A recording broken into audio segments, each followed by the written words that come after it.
तो आप सभी का गुड इवनिंग भी। तो आज हम स्टार्ट करते हैं रिन्यूएबल एनर्जी टेक्नोलॉजी। मैं अपनी पूरी कोशिश करूंगा भी आपके लगभग सभी क्वेश्चन कवर हो जाए। ठीक है, तो वीडियो में अंत तक बने रहना। तो स्टार्ट करते हैं। सबसे पहले बात करते हैं भी रिन्यूएबल एनर्जी टेक्नोलॉजी होती क्या है। तो रिन्यूएबल एनर्जी टेक्नोलॉजी, अब आप बोलोगे सर रिन्यूएबल एनर्जी होती क्या है, तो देखो समझते हैं इसका बारे में। देखो, पावर को जो जनरेशन किया जाता है, जैसे हम बोले पावर को जो उत्पन्न किया जाता है वो दो प्रकार से किया जाता है। एक तो होता है कन्वेक्शनल, एक होता है नॉन कन्वेक्शनल। तो कन्वेक्शनल का मतलब क्या है, हम परंपरागत तरीके से यूज करते आ रहे हैं। जैसे कि मैं बात करूँ परंपरागत तरीके से आप जो सप्लाई बनाने के लिए यूज करते आ रहे हो उन्हें बोलते हैं हम, जैसे कि थर्मल हो गया, हाइड्रो हो गया, न्यूक्लियर हो गया, डीजल हो गया, पेट्रोल हो गया। तो इनको हम परंपरा मतलब लंबे समय से हम यूज करते आ रहे हैं, और ये जितने भी सोर्स हैं एक ना एक दिन धीरे धीरे ये समाप्त हो जाएंगे। ठीक है, तो परंपरागत तरीके से अगर हम सप्लाई को बना रहे हैं और वो धीरे धीरे क्या हो जाएंगे, ख़त्म हो जाएंगे, तो उन्हें बोलते हैं कन्वेक्शनल। अब इन भाई देखो, कोयला जैसे थर्मल हो गया, थर्मल मतलब कोयला, हाइड्रो मतलब पानी, न्यूक्लियर मतलब क्या हो जाएगा भाई न्यूक्लियर। ठीक है, इसके बाद अगर हम बात करें पेट्रोल और डीजल, ये एक ना एक दिन क्या हो जाएंगे, समाप्त हो जाएंगे। तो उनको बचाने के लिए हम नए तरीके से हम क्या बनाते हैं, सप्लाई बनाते हैं। जैसे कि आपका ये हो गया अभी सोलर, विंड, नाम सुना होगा अभी आपने, सोलर हो गया, विंड हो गया, टाइडल हो गया, बायोमास गोबर गैस वाला भी है ना, इससे सब परिचित हो गए, बायोमास वाला। ठीक है, तो ये तरीके का हम उपयोग करके इनको हम बचा सकते हैं। एक सेकंड जनाब, इन तरीके का उपयोग करके हम कहाँ चले गए, एक सेकंड रुक जाओ ना। तो हम क्या करेंगे, तो एक होता है कन्वेक्शनल, एक होता है नॉन कन्वेक्शनल। कन्वेक्शनल का मतलब क्या है, थर्मल हो गया, हाइड्रो हो गया, न्यूक्लियर हो गया। नॉन कन्वेक्शनल का मतलब क्या है, नॉन कन्वेक्शनल का मतलब क्या है, जो हम परंपराओं से उपयोग नहीं करते आ रहे उनका उपयोग हम अभी करना स्टार्ट करते। जैसे हो गए विंड, अभी करना स्टार्ट किया हमने, टाइडियल, बात करें सोलर। ठीक है, तो ये जो तरीके हैं इनको हम उपयोग करके कन्वेक्शनल वाले को बचा सकते हैं। मतलब क्या है, हम कोयले को बचा सकते हैं, थर्मल थर्मल बचा सकते हैं, हाइड्रो हो गया, आपका न्यूक्लियर हो गया। तो इनको बचाने के लिए हम कौन सा उपयोग करते हैं, नॉन कन्वेक्शनल, जिन्हें हम बोलते हैं अपरंपरागत, मतलब जिनका उपयोग हम अभी कर रहे हैं। ठीक है, समझ में आ गया होगा। मतलब क्या है, जैसे कोयला हो गया, पानी हो गया, न्यूक्लियर हो गया, इनको बचाने के लिए हम किसका उपयोग करते हैं, नॉन कन्वेक्शनल सोर्स का। मतलब हो गया सोलर हो गया, देखो सोलर कभी ख़त्म नहीं होने वाला। अगर सूर्य ख़त्म हो गया तो तुम सारे ख़त्म हो गए, हवा कभी ख़त्म नहीं होने वाली, बायोमास हो गया। इन सब का हम उपयोग करके हम क्या करते हैं, इन वाले को बचाते हैं। इसलिए इन्हें बोलते हैं convectional non convectional energy source. ठीक है, मतलब क्या है, इन्हें ही नॉन कन्वेक्शनल एनर्जी सोर्स को ही क्या बोलते हैं, रिन्यूएबल एनर्जी सोर्स। क्या बोलते हैं भी, रिन्यूएबल एनर्जी सोर्स। मतलब क्या है, वे एनर्जी सोर्स जिनको हम एक बार उपयोग करने के बाद बार बार उपयोग करते हैं उन्हें बोलते हैं रिन्यूएबल एनर्जी सोर्स। तो अभी समझते हैं भी, जैसे कि देखो रिन्यूएबल एनर्जी सोर्स, तो रिन्यूएबल एनर्जी पावर का मतलब क्या होता है, जिनका हम एक बार उपयोग कर लें, तो ये नहीं कि भाई हम दोबारा उपयोग नहीं कर सकते, उनका बार बार उपयोग कर सकते। जैसे कोयला हो गया, कोयले को आप एक बार उपयोग कर सकते हैं, ख़त्म थोड़ा ना, वो भी ख़त्म हो जाएगा। सेकंड बात करते हैं भी, आपका न्यूक्लियर हो गया, इनको भी हम, आप बोलो सर हम एक बार उपयोग कर सकते हैं फिर ख़त्म हो जाएगा। लेकिन ये बताओ, सोलर को आपने उपयोग कर लिया, ये ख़त्म होने वाली है क्या, नहीं होगी। विंड का आपने उपयोग कर लिया, ये भी ख़त्म नहीं हो। तो ये जो आते हैं, सोलर हो गया, विंड हो गया, टाइडल हो गया, बायोमास हो गया, जियोथर्मल हो गया, इन्हें ही हम बोलते हैं रिन्यूएबल एनर्जी टेक्नोलॉजी। क्या बोलते हैं, रिन्यूएबल एनर्जी टेक्नोलॉजी। मतलब क्या है भी हम, अब आप सोच रहे होगे सर हम रिन्यूएबल एनर्जी टेक्नोलॉजी की तरफ क्यों जा रहे हैं। तो क्यों जा रहे हैं भी, देखो आप जैसे थर्मल हो गया, हाइड्रो हो गया, इनको बचाने के लिए हम किसका उपयोग करते हैं, रिन्यूएबल टेक्नोलॉजी सिस्टम का उपयोग हम करते हैं। और देखो ये इम्पोर्टेंट भी है।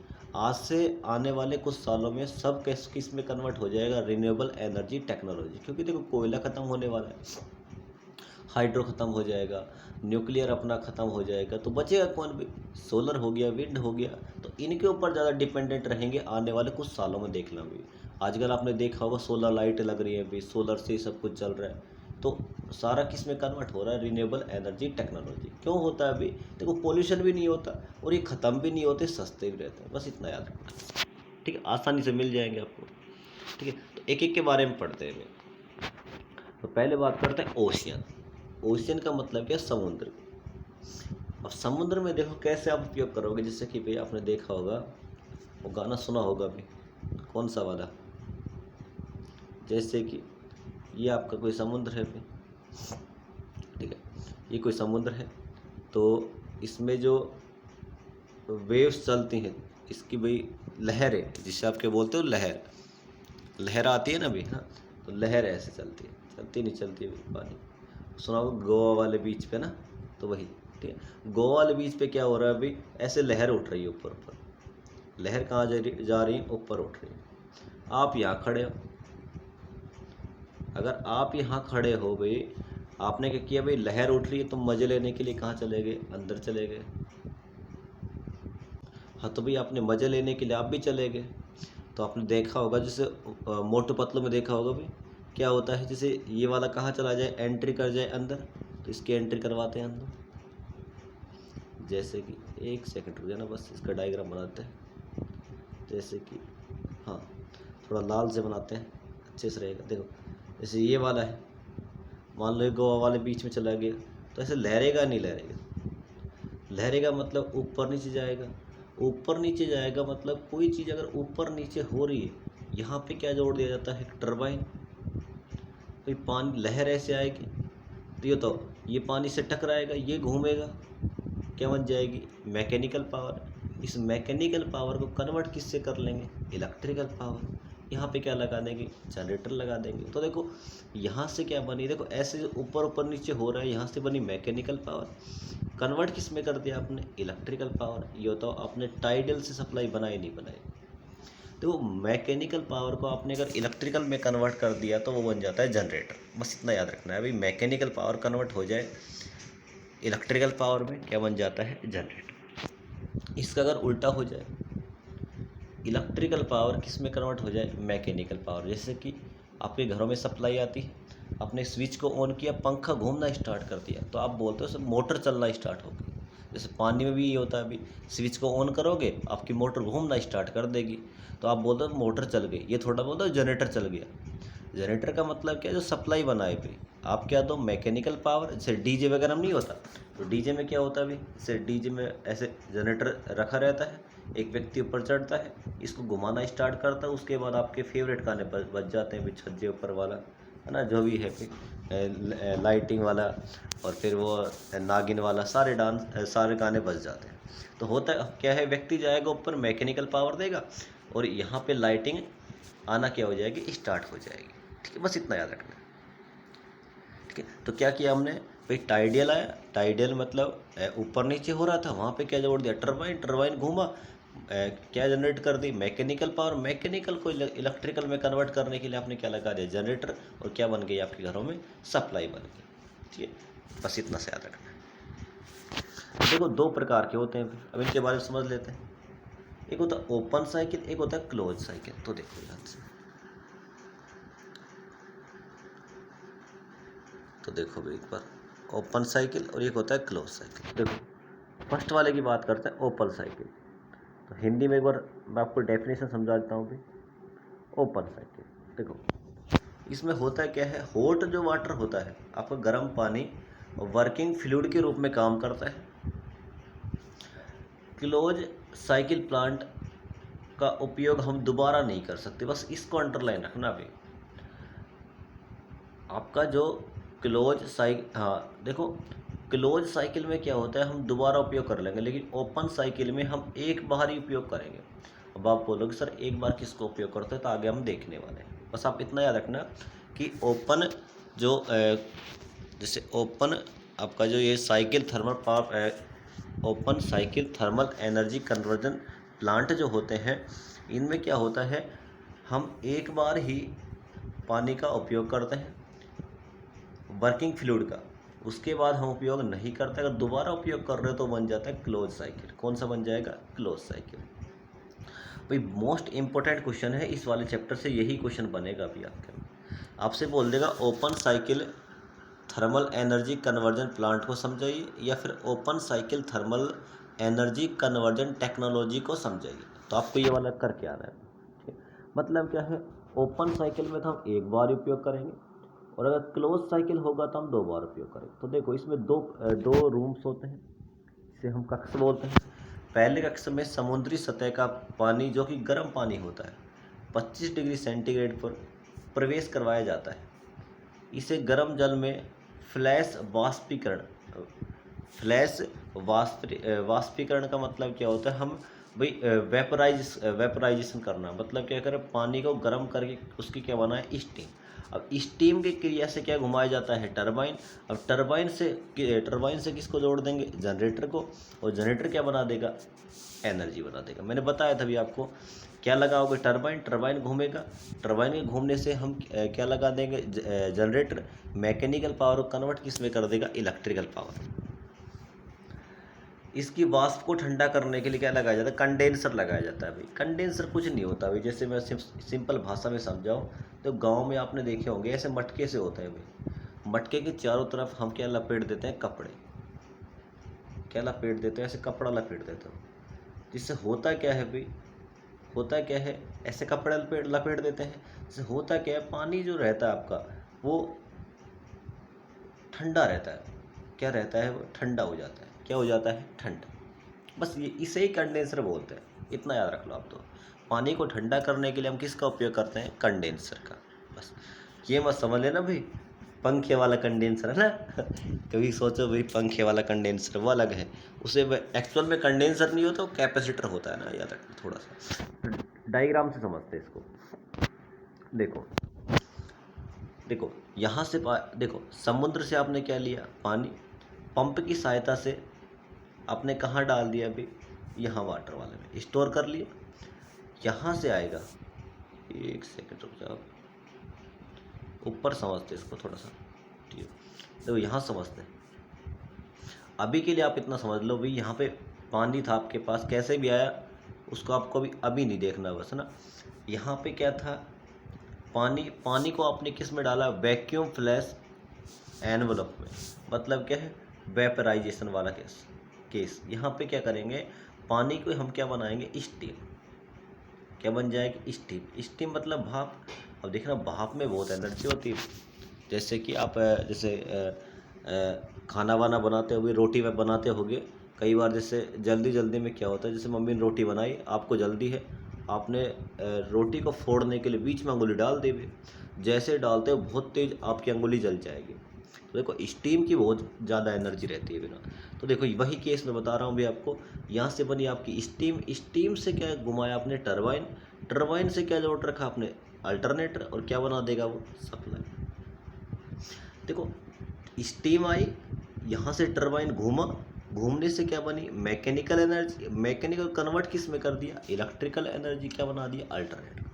अब देखो आपकी जो स्टीम रहेगी भाई वो धीरे धीरे ठंडी होगी नहीं होगी, तो उस स्टीम को ठंडा करने के लिए हम किसका उपयोग कर लेते हैं, कंडेंसर का। किसका उपयोग कर लिया, कंडेंसर का। और ये सारा पानी कहाँ डाल दिया आपने, मिक्स आउटपुट पावर, मतलब पानी कहाँ निकाल दिया, बाहर निकाल दिया। इतना याद रखना, ठीक है, बस ठीक है। यहाँ पे स्टीम थी, क्या बन गई उसकी, वो पानी था, पानी को आपने किस में डाला, वैक्यूम फ्लैश एनवलप में या वेपराइजेशन में डाला। एनवलप भी बोल सकते हो, वेपराइजेशन बोल सकते हो। यहाँ से डाला, यहाँ से क्या बने, स्टीम से क्या घूमा, टरबाइन से क्या बन गई, मैकेनिकल पावर, मैकेनिकल कन्वर्ट किस में कर दिया, इलेक्ट्रिकल पावर में। इस स्टीम को ठंडा करना था तो आपने किसका उपयोग कर दिया, कंडेंसर का। बस इतना सा याद रखना, ठीक। सेकंड बात करते हैं close cycle thermal energy conversion plant.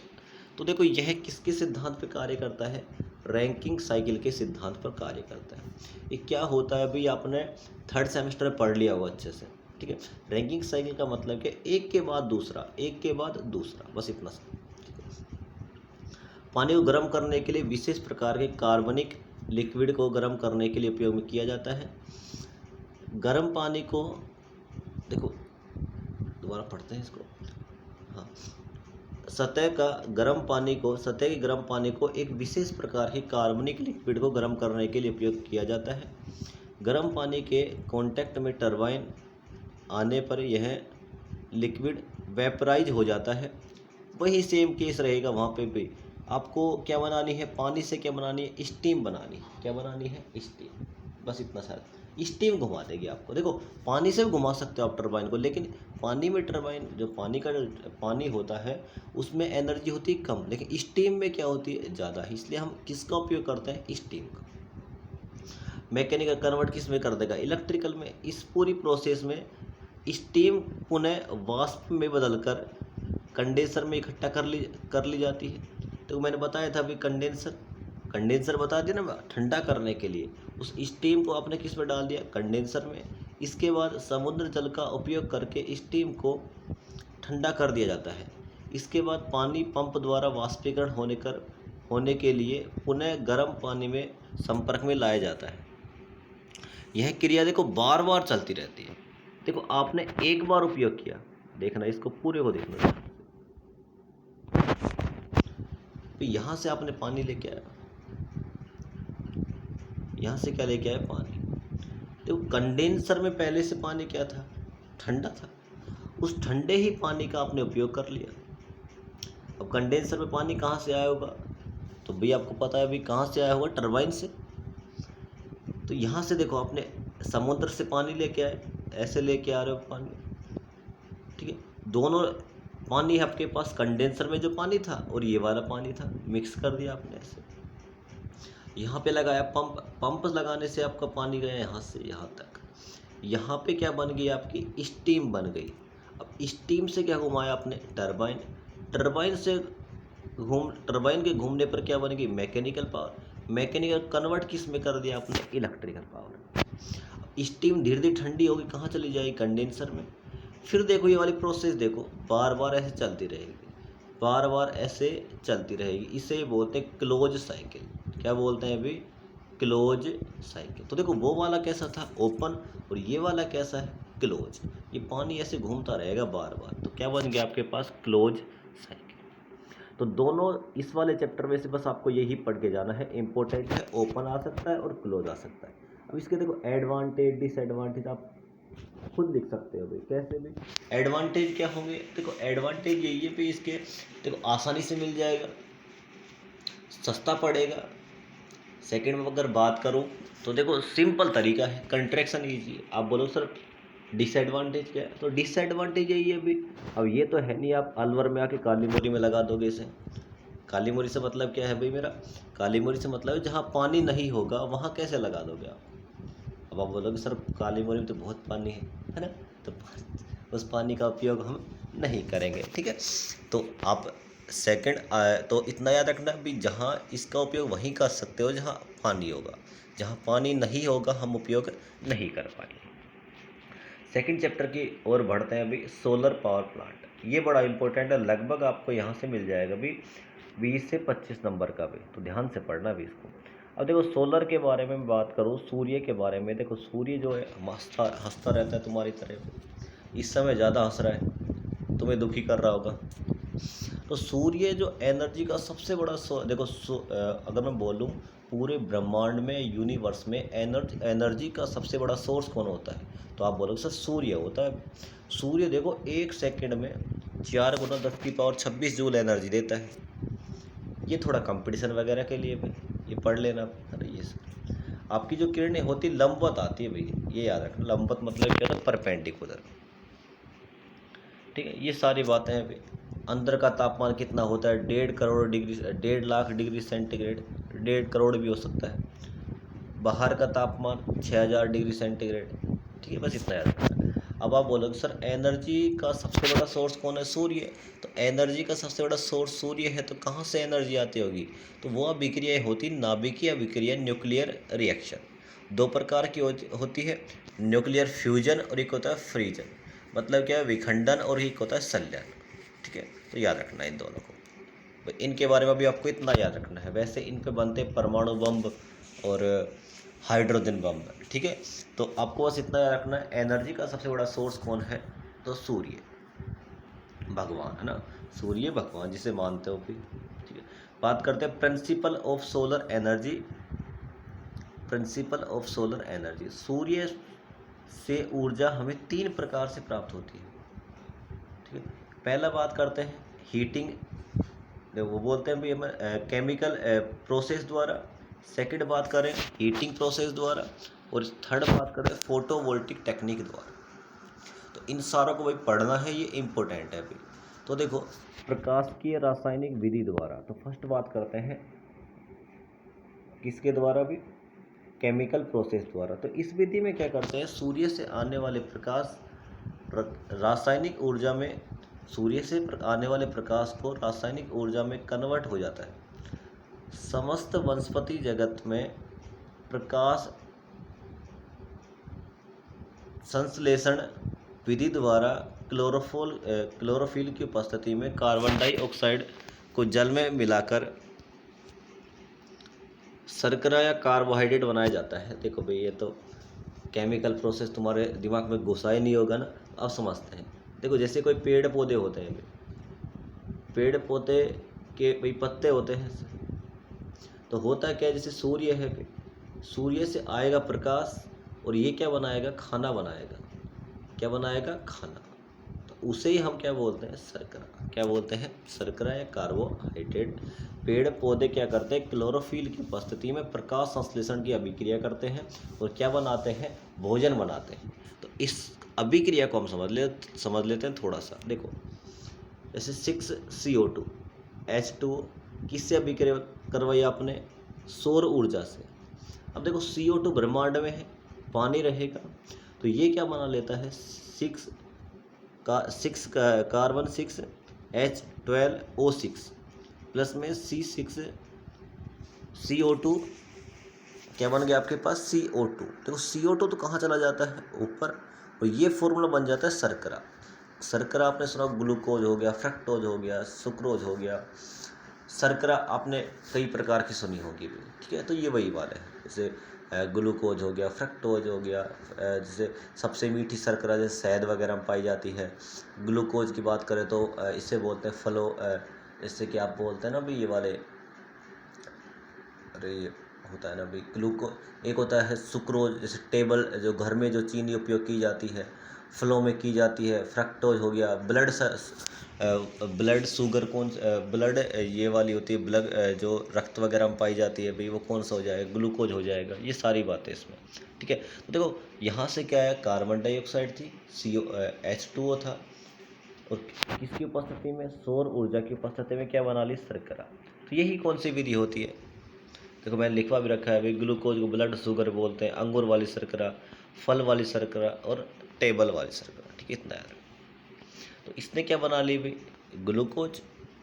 क्या बना लिया? ग्लूकोज। और क्या मिलती है ग्लूकोज से? हमें एनर्जी मिलती है भी, है ना। ग्लूकोज जैसे ग्लूकोन डी वगैरह होता है, तो हम जब खाना वगैरह खाते हैं तो भाई खाने से क्या बनता है? ग्लूकोज। और ग्लूकोज से को स्टोर कर लेता है माइटोकॉन्ड्रिया। माइटोकॉन्ड्रिया में एनर्जी स्टोर हो जाती है, उससे बोलते हैं आप कोशिका कस। भाई माइटोकॉन्ड्रिया को बोलते हैं ना भाई शक्ति गृह, पावर हाउस ऑफ सेल। तो वहाँ पे एनर्जी क्या हो जाती है? स्टोर हो जाती है। थर्मल इफेक्ट में क्या होता है भाई? सूर्य से आने वाली ऊर्जा को हम हीटिंग इफेक्ट की सहायता से स्टोर कर लेते हैं। बस याद रखना। फोटोवोल्टिक टेक्निक, तो फोटोवोल्टिक टेक्निक में हम किसका उपयोग करते हैं? सोलर सेल का उपयोग करते हैं। जैसे कि आपके भाई ये हो गया, सोलर लाइटें होती है ना भाई, वही जैसे आप छत के ऊपर सोलर लाइट लगा देते हो, वो वाले बस उनसे क्या जनरेट करते हैं? इलेक्ट्रिसिटी प्रोड्यूस करते हैं। तो बात करते हैं सोलर थर्मल इलेक्ट्रिकल सिस्टम। इस सिस्टम में सोलर एनर्जी को स्टोर करके हम इलेक्ट्रिकल एनर्जी में कन्वर्ट करते हैं। तो देखो वही सारी बातें भी। देखो ये हो गया आपके पास सूर्य, हंस रहा है मस्त तरीके से। हंसता हुआ आपने क्या लगा दी भाई, जैसे छत के ऊपर प्लेट लगाते हो नहीं लगाते, तो सोलर क्या लगा दिया, कलेक्टर। सोलर कलेक्टर का मतलब क्या होता है, आपको सोलर एनर्जी को स्टोर करना है, जिससे आप बोलते हो सोलर प्लेट। ठीक है, अब देखो भाई यहाँ से आएगा आपके पास एनर्जी, आपने स्टोर कर लिया भाई। इधर से आपने क्या डाल रखा है, पानी। क्या है, क्या है आपके पास, पानी। तो होता क्या है देखो, यहाँ से सोलर प्लेट से क्या बनेगी, एनर्जी। यहाँ से आपने डाला पंप, भी पंप से डालने के बाद पानी ऐसे रोटेट होता रहेगा। देखो ये बताओ मेरे को, सोलर में क्या रहेगी आपके पास, हीट। एक सेकंड रुक जाओ बस, दोबारा समझते हैं। देखो सोलर, सूर्य आया अभी, यहाँ पे आपके पास हीट है, आपने पानी का एक पाइप ऐसे कनेक्ट कर दिया। ये पानी गर्म होगा नहीं होगा, तो आप बोलो सर पानी गर्म होगा। इस पानी जो गर्म हो रहा है, इससे आपने एक और पाइप जोड़ दिया, तो ये बताओ ये वाला पानी भी क्या हो जाएगा, गर्म हो जाएगा। ये पानी गर्म होके क्या हो जाएगा, बॉईल हो जाएगा, और क्या बन जाएगी, स्टीम। क्या बन जाएगी, स्टीम। अब इस स्टीम से क्या चलाया जाएगा, स्टीम इंजन चलाएंगे, और स्टीम से क्या बनेगी, मैकेनिकल पावर। और मैंने बता दिया मैकेनिकल पावर को इलेक्ट्रिकल में कन्वर्ट करने के लिए हम क्या लगा देंगे, बस जनरेटर। सिंपल सा होता है भाई, ठीक है। सोलर लाइट होंगी, गर्म पानी हो गया ये वाला, ये पानी यहाँ से भी क्या हो जाएगा, गर्म, क्योंकि दोनों पाइप एक साथ अटैच है ये वाले। ठीक है, ये पानी क्या बन जाएगी, स्टीम, और स्टीम से क्या घूमेगा, स्टीम इंजन। अब बात करते हैं, और क्या बन जाएगी आपके पास, सप्लाई। बस इतना सा होता है सिर्फ। अब ये जो सोलर कलेक्टर होता है, 3 प्रकार के होते हैं, ये बड़े इंपॉर्टेंट है, पेपर में आने वाला क्वेश्चन है, इंपॉर्टेंट डाल लेना भाई इसमें। एक होता है फ्लैट प्लेट, एक होता है कंसंट्रेटेड, एक होता है सेंट्रल टावर सिस्टम। तो देखो नाम से ही पता लग जाएगा, ये सारी बातें भी इसके बारे में लिख के आनी है। इस सिस्टम को फ्लैट प्लेट कलेक्टर को हीट किया जाता है।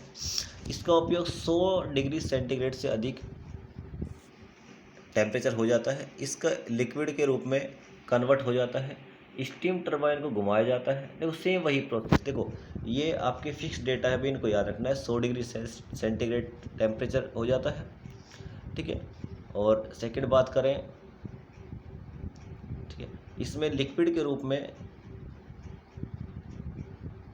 113, 114 मिथाइल क्लोराइड आदि का उपयोग किया जाता है।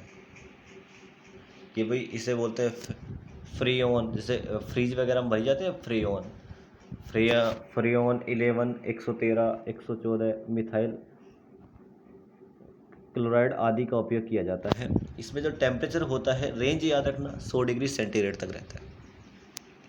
आगे बढ़ते हैं। देखो भाई फ्लैट प्लेट का मतलब क्या होता है, ये वाला फ्लैट को हिंदी में बोलते हैं समतल प्लेट संग्राहक।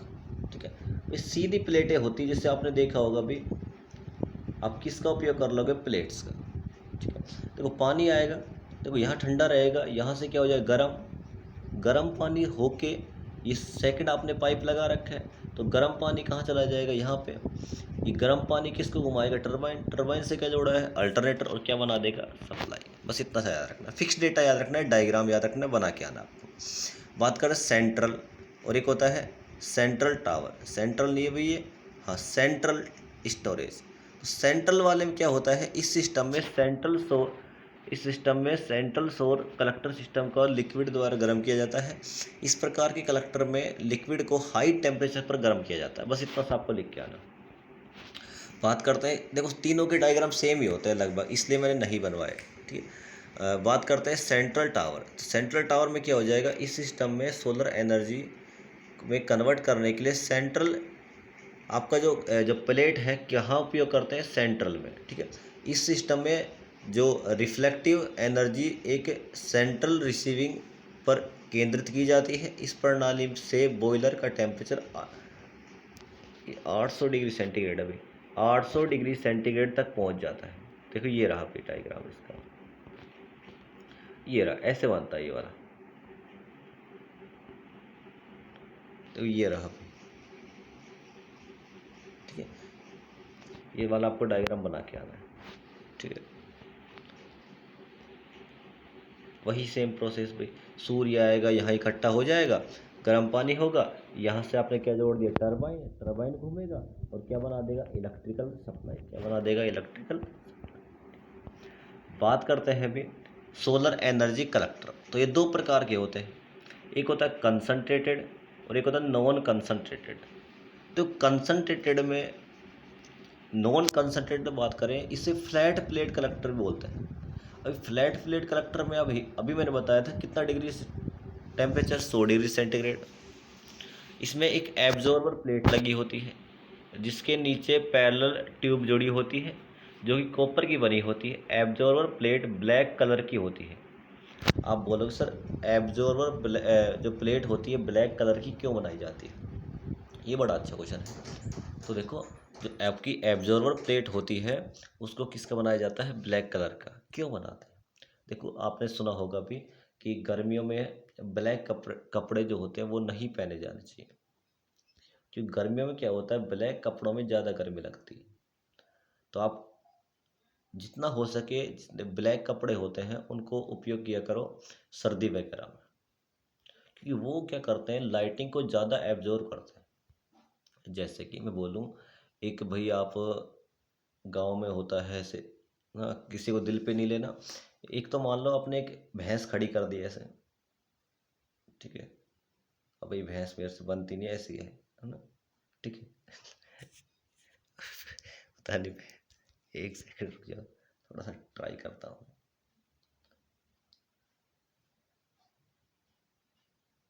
तो जैसे मान लो तो ना, ये भी भैंस है और एक आपने खड़ी कर दी गाय। गाय कैसे बनेगी भाई? बनाएंगे, ट्राई करेंगे। हाँ, सफ़ेद से। तो भाई सफ़ेद होती है भैंस। तो ये मान लेते हैं, एक सेकंड रुक जाना भाई, चलो गुलाब बना देते हैं ना। ये मान लेते हैं गाय। क्या है भाई? गाय। तो होता क्या है, देखो कभी भी देखना आप, आपकी जो भैंस रहती है भी कैसे कलर की है? काली कलर की। भाई गाय जो रहती है वाइट कलर की रहती है। तो होता क्या है, भैंस को ज़्यादा गर्मी लगने वाली है जबकि गाय को कम गर्मी लगने वाली है। ये उसका कलर कैसा होता है? ब्लैक। इसलिए सारी एनर्जी को क्या कर लेता है? एब्जॉर्ब करता है, जिस कारण को वो मारते हैं हीट, जबकि ये वाला हीट नहीं मारता। ठीक है, इतना याद रखना। मतलब जो ब्लैक कलर होते हैं, जैसे आपने बचपन में किया होगा भी, जैसे कि ऐसे वो जो ज्योमेट्री बॉक्स में आया करता था भी, ऐसे इधर सूर्य है तो आप क्या करते थे, एक पन्नी लेके आते थे और पन्नी आप लगभग ये ध्यान रखते थे ब्लैक कलर के लेके आया करते। तो ब्लैक कलर वाले से क्या होता है, इधर से सूर्य आएगा, ये तुरंत एनर्जी से आग पकड़ लेता था। लेकिन वैसी जो पन्नी हुआ करती थी वो कम आग पकड़ा करती थी। बस इतना आपको याद रखना है। एक सेकंड रुक जाना फिर, क्या था? हाँ, ठीक है। तो देखो वही सारी बातें इसमें, ये रहा है, ये वाला डायग्राम आपको बना के आना बस वहाँ पे। ठीक है, बस ये वाली सारी बातें वही है सेम जो मैंने बताई, वही इकट्ठा हो जाएगी और वही मैकेनिकल कन्वर्ट किस में कर देगा? इलेक्ट्रिकल में। बात करते हैं कंसनट्रेटेड। तो कंसनट्रेटेड में हम जो टेम्परेचर रखते हैं कितना रहेगा? 100 डिग्री सेंटीग्रेड से अधिक। इसमें कंसनट्रेटेड एब्जॉर्ब लगा होता है।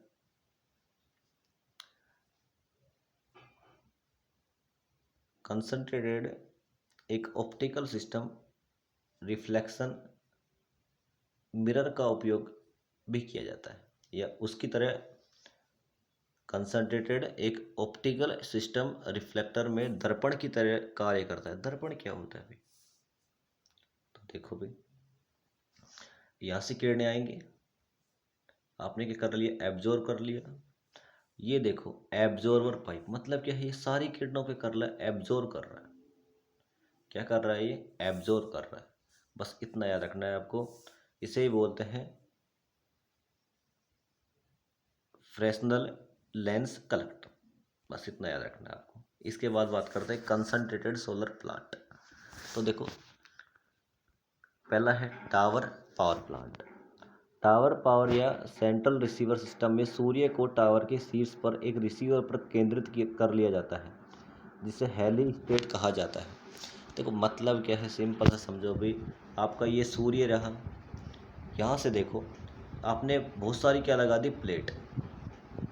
जैसे आप वैसे नहीं करते थे क्या बचपन में भी, जैसे एक व्यक्ति यहाँ खड़ा है मस्त तरीके से, तो आपके हाथ में है मिरर, तो आप क्या करते थे, इधर से प्रकाश आएगा और इसकी आंखों में जाएगा, जहाँ तक किया किया होगा भी आपने मिरर वगैरह से। तो सेम वही प्रोसेस, आपने बहुत सारी प्लेट इस तरह डिजाइन कर दी कि सूर्य आए टकरा कहाँ जाए, ऊपर जाके क्या हो जाए, इकट्ठा हो जाए। इसे क्या बोलते हैं, इसे हम बोलते हैं भी कंसंट्रेटेड सोलर पावर प्लांट। अब देखो पैराबोलिक, इसका नेचर कैसा बना देंगे हम, पैराबोलिक नेचर, बस इतना सा याद रखना। इसकी रेंज याद रखना, इसका उपयोग 293 से 393 डिग्री सेंटीग्रेड तक उपयोग किया जाता है। बात करते हैं लीनियर। लीनियर में क्या होता है, अभी ये वाला डायग्राम आपको बना के आना है,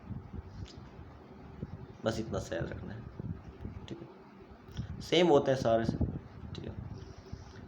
बात कर रहे हैं पैराबोलिक डिस्क, तो देखो ये डिस्क की तरह बन गया, इसलिए बस नाम क्या पड़ गया इसका, डिस्क। वही डिस्क आपने देखी होंगी इंसुलेटर वगैरह, जैसे टावर में होता है ना, अभी टावर में ऐसे डिस्क लगी होती, बड़े बड़े टावर में ऐसे, देखना ध्यान से, ऐसे लंबी लंबी, तो बस ये कुछ ऐसा ही होता है, ठीक है। बात करते हैं solar photovoltaic system, most important question भी, principle of solar photovoltaic system. तो देखो भी, सोलर एनर्जी को इलेक्ट्रिकल एनर्जी में कन्वर्ट करने के लिए सोलर फोटोवोल्टिक सेल का उपयोग किया जाता है, या इसे क्या बोलते हैं, फोटोवोल्टिक सिस्टम। सोलर एनर्जी को कन्वर्ट किस में करना है, इलेक्ट्रिकल एनर्जी में। तो देखो, सूर्य से प्राप्त होने वाले फोटोवोल्टिक इफेक्ट को समझा जा सूर्य के प्रकाश को फोटोवोल्टिक इफेक्ट की सहायता से समझा जा सकता है। जब सूर्य के प्रकाश की किरण सेमीकंडक्टर पर डाली जाती है तो फोटोन के कारण फ्री इलेक्ट्रॉन उत्पन्न हो जाते हैं। फ्री इलेक्ट्रॉन की वजह से क्या फ्लो हो जाती है, करंट। अब मैं समझाता हूँ, अभी जो इलेक्ट्रॉनिक्स वाले हैं उनको थोड़ा अच्छे समझ में आने वाला है, इलेक्ट्रिकल वालों को भी अच्छे समझ में आ जाएगा। थोड़ा सिविल वाले होते हैं ना अभी, उनको ये वाला पॉइंट क्या होता है, वीक होता है, क्योंकि देखो ये वाली जो बुक है आपके हर एक सेमेस्टर में है, चाहे वो सिविल हो, चाहे मैकेनिकल हो, चाहे इलेक्ट्रिकल हो। तो मैं बात करता हूँ, देखो आपने सुना होगा P N junction diode, P N junction diode. तो पी में ज़्यादा मात्रा में क्या होता है, कैसे याद रखो, पी प्लस मतलब पॉजिटिव, पी पॉजिटिव, पॉजिटिव किस पर रहता है, होल पर। एन नेगेटिव, ये किस पर रहेगा, इलेक्ट्रॉन पर, इतना याद रखना है। तो मैंने बोला पी, तो पी में क्या रहते हैं, सारे होल रहते हैं। एन में क्या रहते हैं, इलेक्ट्रॉन। जब होल में इलेक्ट्रॉन आपस में रिकॉम्बाइन होते हैं, देखो प्लस किससे मिला, नेगेटिव से, तो देखो ये कुछ ऐसा बन जाता है भाई, ये ऐसे एक दूसरे क्या कर देते हैं, ख़त्म कर देते हैं। जिससे मैं बोलूँ भाई मैंने आपको 5 रुपये दिए और तुरंत आपसे 5 रुपये ले लिए, कुछ बचे क्या, पहले दिए मतलब पॉजिटिव, ले लिए मतलब नेगेटिव, तो जितने मैंने आपको दिए उतने ही वापस ले लिए, कुछ बचा क्या। तो सेम ऐसे होता है, प्लस और क्या आया भाई, माइनस, तो क्या बन जाता है, रिकम्बाइन। इस रिकॉम्बिनेशन प्रोसेस के कारण यहाँ पे बनती है एक लेयर, यहाँ पे क्या बन जाती है, एक लेयर, जिसे हम बोलते हैं डिप्लेशन लेयर।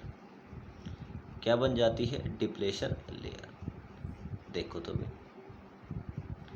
तो इस वाले एरिया को बोलते हैं हम डिप्लेशन लेयर। इस वाले जो होता क्या है भाई, ये वाले चार्ज जो पी है इधर नहीं जाते, ये इलेक्ट्रॉन इधर से इधर नहीं जाते, और अगर चार्ज का मूवमेंट ही नहीं हो रहा तो करंट फ्लो नहीं होगी। तो हमें क्या करवाना है, इस लेयर को तोड़ना है। किसको तोड़ना है, इस लेयर को तोड़ना है। जैसे कि मैं बोलूँ भी, ये आपके पापा हैं, ये आपका एक दोस्त है, और ये वाला एक दोस्त है। दोस्त को घूमने जाने, दोनों को मिलकर घूमने जाना है भाई, इस वाले दोस्त को और इस वाले दोस्त को। बीच में कौन कौन खड़े, पापा खड़े। अब भाई ये वाले इधर नहीं जा सकते, ये वाले इधर नहीं जा सकते, तो आप क्या करोगे भाई, पापा को कैसे न कैसे हटाया जाए। क्या करें, पापा को हटाते हैं। तो वही हम प्रोसेस देखेंगे भाई।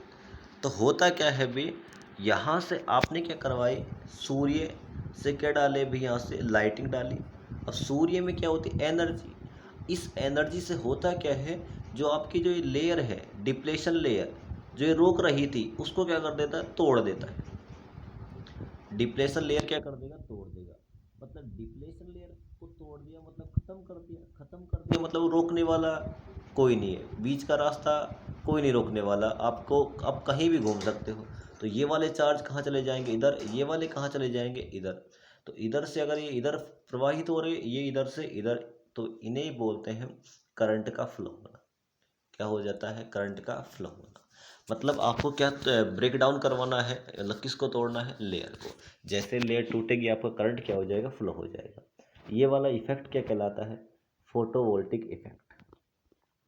ठीक है, एडवांटेज ऑफ फोटोवोल्टिक सिस्टम। तो देखो इसकी, देखो फिर मैंने आपको ये वाली बातें बता दी भी, लेयर को तोड़ना है, लेयर को तोड़ दोगे, ये वाले चार्ज इधर, ये वाले चार्ज इधर। और करंट क्या होती है, I equal to flow of charge या फिर rate of flow of charge. Rate of flow of charge का मतलब क्या है, करंट। आई इक्वल टू क्या होता है, क्यू अपॉन में टी। क्या हो जाएगा, क्यू अपॉन में टी। तो भी चार्ज इधर से इधर फ्लो होगी ना, क्या बन जाएगी, करंट। और करंट बनते क्या बन जाएगा, आपकी सप्लाई बन जाएगी।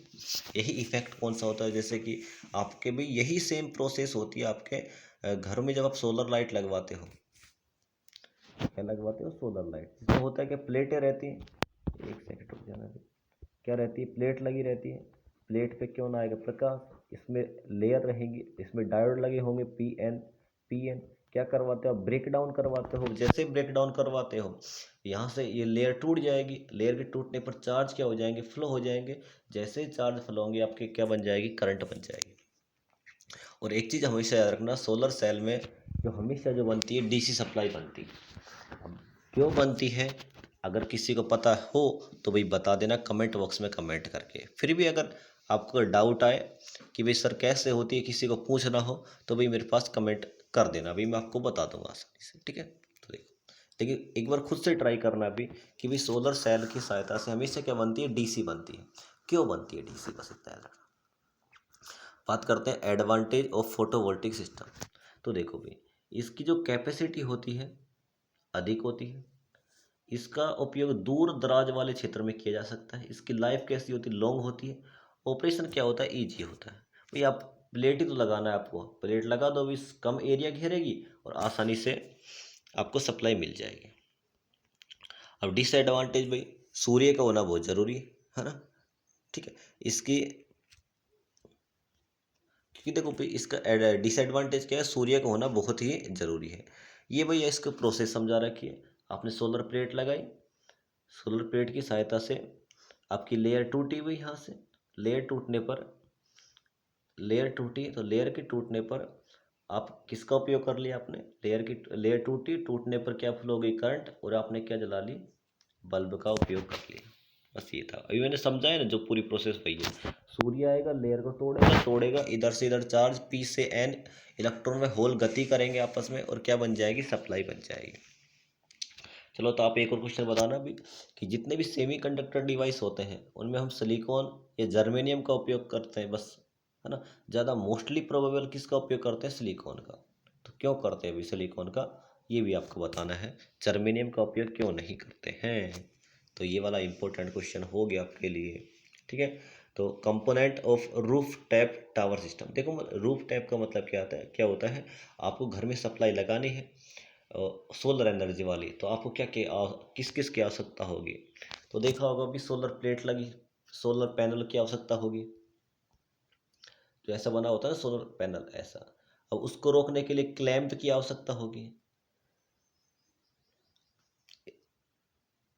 रैंकिंग की आवश्यकता होगी, माउंटिंग डिजाइन की आवश्यकता होगी, फ्लैशिंग की आवश्यकता होगी, टीसी टू एसी वायरिंग की आवश्यकता होगी, माइक्रो इन्वर्टर मतलब क्या है, अभी देखो बनाया तो उसने डीसी है, देखो बनाया तो क्या है, डीसी।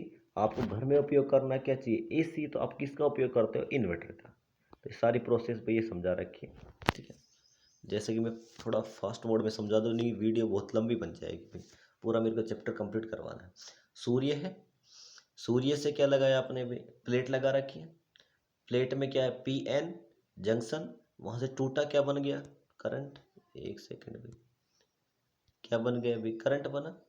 यहाँ पे स्टोर हो गया, बैटरी लगा दी, बैटरी लगाने के बाद आपने क्या लगा दिया, इन्वर्टर, जो क्या करेगा, एसी को डीसी में, डीसी को एसी में। तो देखो यहाँ से क्या बनी है, डीसी, कन्वर्ट किस में कर दिया, एसी में, और आपने किसका उपयोग कर लिया, बल्ब का। बस इतना सा है, सिंपल। बात करते हैं बायोमास का भाई, ये भी इम्पोर्टेंट चैप्टर है। बायोमास देखो, इस वाले में इम्पोर्टेंट क्या है, देखो आपसे पूछ सकता है अभी सोलर एनर्जी टेक्नोलॉजी को समझाइए, फिर आपको क्या लिख के आना, आपसे बोल देगा अभी फोटोवोल्टिक सिस्टम को समझाइए। दो इम्पोर्टेंट भाई, फोटोवोल्टिक इफेक्ट को समझाइए, मैंने बता दिया आपको अभी। पीएन जंक्शन टूटेगा, चार्ज इधर से इधर फ्लो हो जाएंगी, क्या बन जाएगी, करंट बन जाएगी।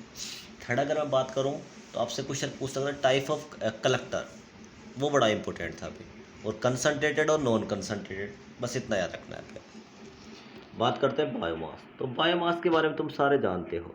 देखो ये वाले क्वेश्चन समझना है भाई, बायोमास का हमारे दैनिक जीवन में उपयोग क्या होता है, बायोमास के बारे में समझाइए, ये वाले क्वेश्चन आपसे आ सकते हैं। तो बायोमास में क्या करते हैं, जो आपके अवशेष होते हैं भाई, बायोमास में गोबर ही नहीं आता है ना, गुड़ गोबर ही नहीं करना होता है ना, कहते हैं ना भाई बायोमास में गोबर गोबर नहीं आता, और भी बहुत सारी चीज़ें आती हैं, जैसे गोबर व अन्य प्रकार के अवशेष, जैसे ये हो गया भाई कचरा हो गया, पत्ते वगैरह हो गए, सड़ी गली चीज़ें हो गई, इनका हम उपयोग करके, क्योंकि देखो गोबर गैस में मीथेन के अलावा CO2, हाइड्रोजन, H2S व कार्बन मोनोऑक्साइड, देखो कार्बन मोनोऑक्साइड के बारे में बताता हूँ भी, ये एकमात्र ऐसी गैस है जिसे बोलते हैं दम घोटू गैस। जैसे क्या होता है, आपने सुना होगा सर्दियों में हमें अंगीठी वगैरह को घर के अंदर बंद करके नहीं चलाना चाहिए, नहीं तो क्या होता है हम भी बंद हो जाएंगे, हमारी मीटिंग किससे हो जाएगी, यमराज के साथ। क्योंकि वहाँ पे जो गैस बनती है कौन सी बन जाती है, कार्बन मोनोऑक्साइड, और कार्बन मोनोऑक्साइड की घुलने की क्षमता बहुत ज़्यादा होती है, हमारे शरीर में घुलती है, और जो ब्लड होता है उसमें CO बनाती है वे, क्या बना लेती है, CO, क्या बन जाता है, CO, जिसके कारण इस गैस को बोलते हैं कार्बन मोनोऑक्साइड, दम घोटू गैस, जिसके कारण क्या होता है, दम घोटो नहीं भाई, वो हाँ, दिमाग से निकलता था, हाँ, तो इसे बोलते हैं कार्बन मोनोऑक्साइड। कार्बन मोनोऑक्साइड क्या करती है, आपको भी जैसे आपने अंगीठी वगैरह जलाई, घर को बंद कर लिया चारों तरफ से, चलने के बाद ये गैस निकलती है मस्त तरीके से, आपको आप सोते रहोगे, सोते ही रह जाओगे भी, इतनी मस्त गैस है ना। तो ऐसा करना मत कभी, है ना। कार्बन मोनोऑक्साइड क्या करती है, ब्लड में घुलने की क्षमता बहुत ज़्यादा हो जाती है, बस इतना याद रखना है, ठीक है। बात करते हैं, इसमें केवल मीथेन ही ज्वलनशील गैस है, यह गैस जलाने, पकाने व रोशनी के लिए फ्यूल के रूप में उपयोग की जाती है, मीथेन गैस, याद रखना। तो आपसे अगर बोले बायोमास का मेन कंपोनेंट कौन है, तो कौन रहेगा, मीथेन।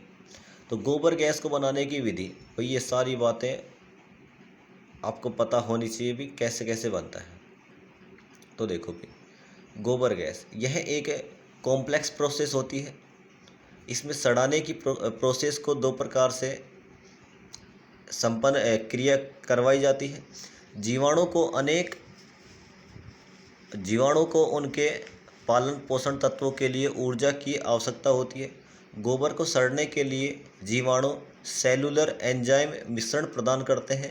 यह एंजाइम अघुलनशील तत्वों को घुलनशील के रूप में परिवर्तित कर देता है। घुलनशील रूप को जीवाणु भोजन के रूप में काम में लेते हैं। इस प्रकार जीवाणु प्रक्रिया से बायोमास उत्पन्न होती है या उपलब्ध होती है। तो फर्स्ट स्टेज की बात करते हैं, 2 स्टेज में होता है। पहली स्टेज में क्या होता है, गोबर को पानी में घोल करके मिलाया जाता है, जिससे क्या होता है, गोबर क्या हो जाता है, गलना स्टार्ट हो जाता है। सेकंड वाले में क्या होता है, मीथेन का उत्पादन किया जाता है। इस स्तर में मीथेन बनाने के लिए जीवाणुओं के समूह कार्य करना प्रारंभ कर देते हैं, जो कि पदार्थ स्तर में प्रथम में बढ़ते हैं। इनको मीथेन में परिवर्तित कर दिया जाता है। भाई ये तो देखो किताबी भाषा थी, अब अपनी भाषा में समझते हैं। होता क्या है भाई, गोबर गैस को बनाने के लिए, बायोमास को बनाने के लिए एक बड़ा सारा टैंक होता है।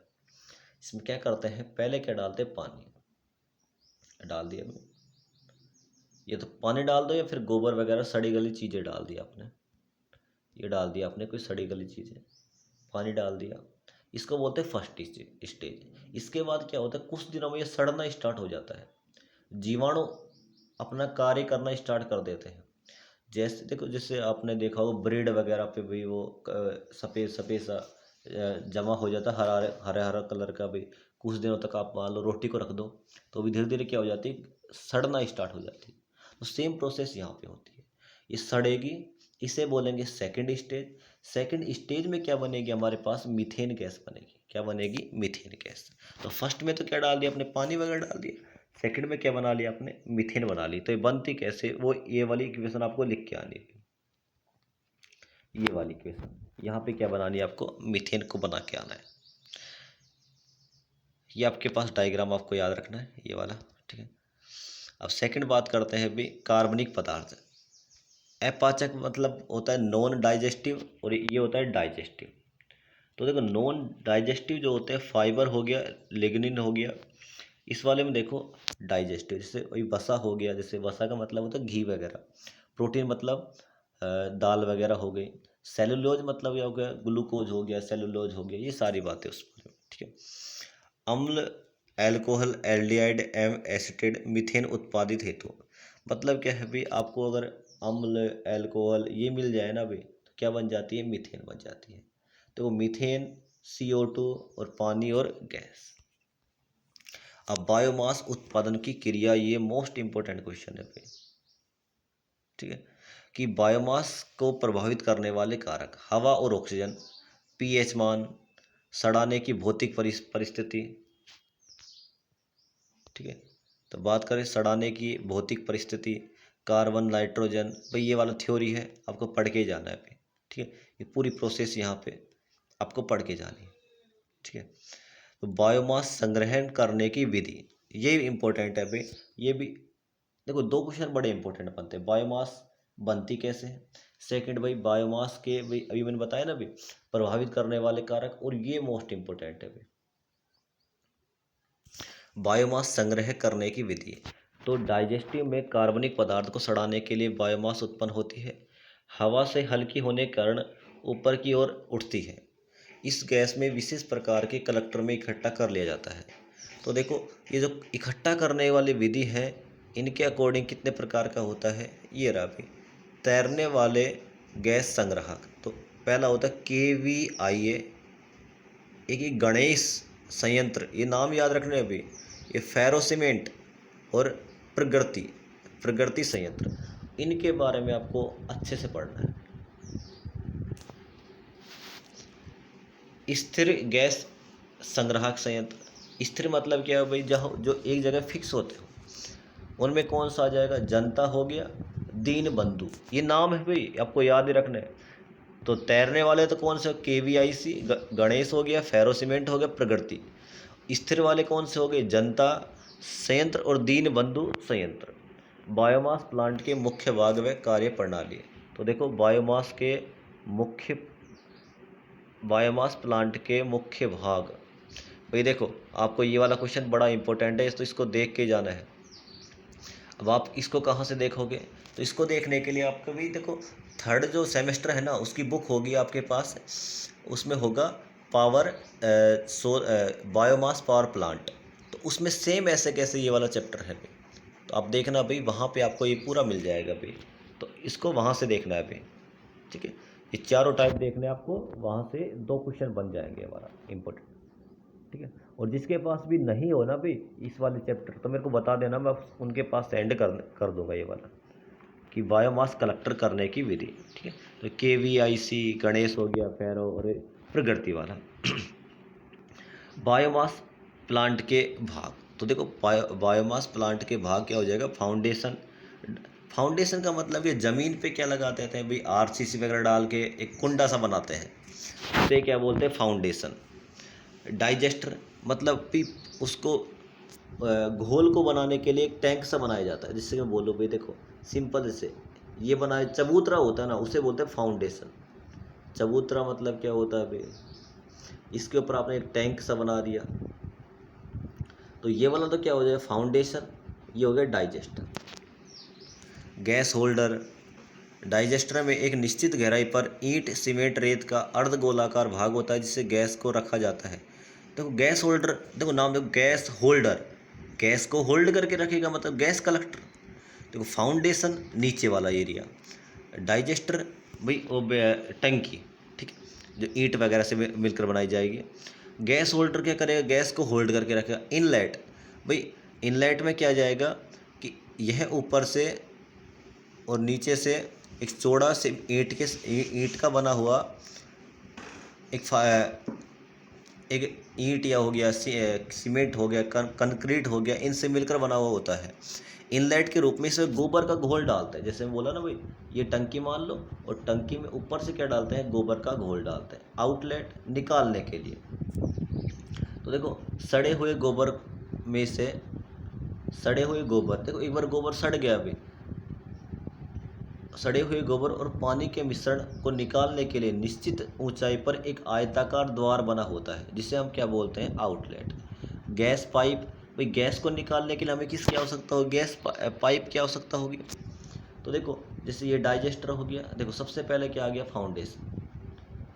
फिर आपने क्या लगा दिया भाई, इनलेट, यहाँ से डालेंगे, यहाँ से मान लो एक पाइप वगैरह डाल दिया होगा मान लो, जिससे कि आपके भाई गैस वगैरह बन गई। उसके बाद ये पानी का मिक्सर कहाँ निकाल दे, बाहर निकाल ले पे, वो वाली भी, ठीक है।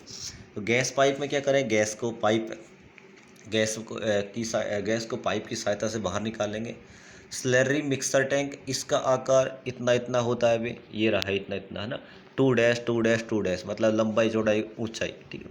इस ईंट और सीमेंट से मिलकर बना होता है, जिसके निचले वाले हिस्से में स्थित होल के द्वारा गोबर और पानी का मिश्रण, ये भी इंपॉर्टेंट है भाई, ये याद रखना, गोबर और पानी का मिश्रण कितना होता है, 1.11। खाद कुंडी, खाद कुंडी का मतलब क्या होता है, मान लो आपका एक बार एनर्जी बना ली बायोमास, उसके बाद सड़ा हुआ जो आपका जो बिल्कुल जो खराब गोबर होगा, जिससे आपने गैस वगैरह निकाल ली, उसको कहाँ डालते हो, खेतों में डाल देते हैं। कहाँ डाल देते हैं, खेतों में। तो उसे ही क्या बोलते हैं, खाद कुंडी। तो एक बार इसका रिवीजन कर लेते हैं इस वाले चैप्टर का। तो इस वाले में है क्या भाई, देखो तो इस वाले में क्या है, मैंने बोला सबसे पहले देखो इम्पोर्टेंट क्वेश्चन भी, देखो इम्पोर्टेंट क्वेश्चन क्या है, बायोमास के बारे में समझाना है।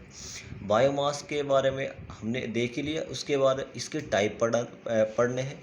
जैसे कि दीनबंधु हो गया, प्रगति हो गया, ये आपका भाई KVIC हो गया, इनको बारे में पढ़ के जाना है।